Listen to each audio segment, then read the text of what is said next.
Эрик Холлоу вернулся домой раньше, чем кто-либо мог ожидать. Утреннее солнце мягко касалось стен особняка, окрашивая мебель в теплые оттенки золотого света, а город внизу постепенно погружался в тишину и спокойствие.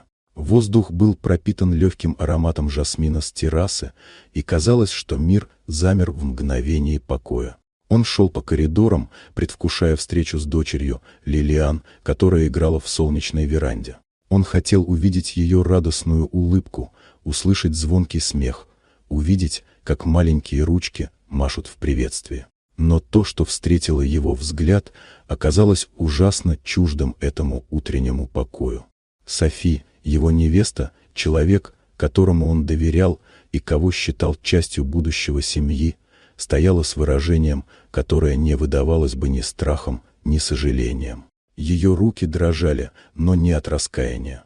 Лилиан, крошечная девочка с золотистыми волосами, ясными глазами и невинным выражением лица, споткнулась, едва удерживая равновесие после того, как получила удар. Тихий стон вырвался из ее груди, ломкий и почти неслышный, но Эрик уловил его мгновенно. Сердце отца разрывалось от боли.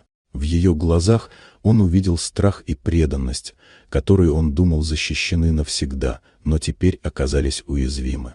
Лилиан была всего 6 лет. Она росла без матери, полностью полагаясь на отца, и в этом доверии он видел смысл своей жизни.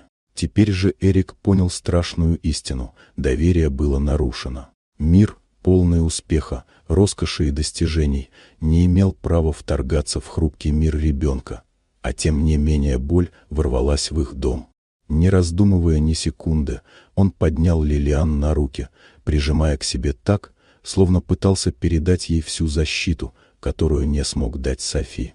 Девочка зажмурилась, дыхание выровнялось, и в ее теле медленно возвращалась уверенность. Софи стояла неподвижно, и ее присутствие стало для Эрика символом предательства. Решение пришло мгновенно, она больше не должна была находиться в их доме.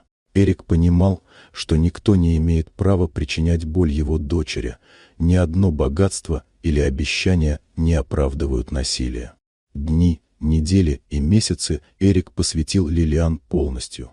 Он слушал ее рассказы о ночных страхах и мелочах, которые казались ей важными, помогал ей восстанавливать доверие к миру и людям. Он наблюдал, как девочка снова начала улыбаться, как ее пальцы уверенно обводят красками мир на бумаге, как шаги становятся свободными, без тени страха. Каждый ее смех, каждая искорка радости стали для него ценнее любых сделок и побед в бизнесе.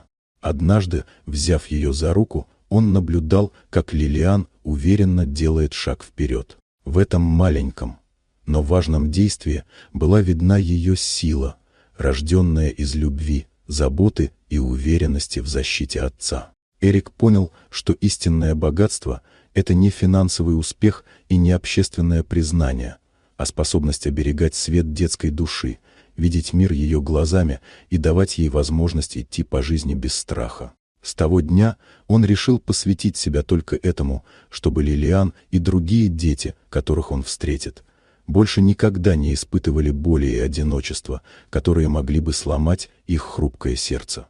Вот такая удивительная история. Дорогие друзья, если вам понравилось видео, поставьте лайк, а также подписывайтесь на канал, впереди еще много интересного.